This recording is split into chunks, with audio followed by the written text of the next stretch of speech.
Predatory personalities are often cognitively and emotionally sophisticated. They may sustain periods of friendship and even intimacy for months or years, for as long as the arrangement delivers what they need. Despite the simulation of bonding, however, this person does not experience empathy. This is a section of a book sent to me by one of my group coaching clients. She's reading Mitch Horowitz's book, The Sixth Sense, Napoleon Hill's Ultimate Step to Success. I haven't read the book yet, but they said when they read this part in the book, it set them free because they realized that they were doing things for a boss that were too big of asks, but they were doing them because they saw the boss as their friend.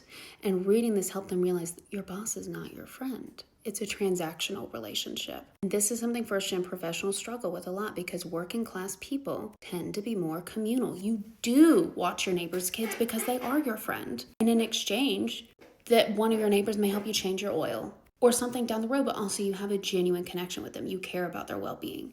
And that's not the same at work. And this client says she has since approached work as this is a simulation. I am an actress.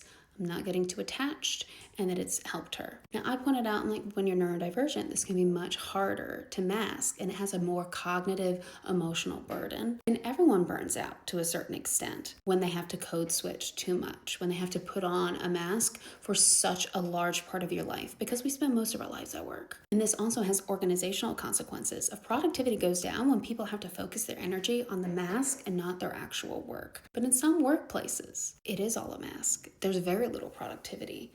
And that's not good news for your business. If you are a leader, I encourage you to diagnose this. I can help you with that. But if you have no power and you're just trying to survive and get your check, realize they probably don't care about productivity.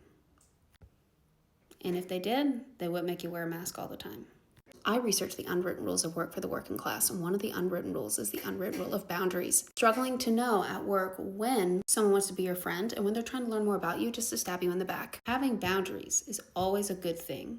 And remember that when someone has power over you, it can't be a completely consensual relationship.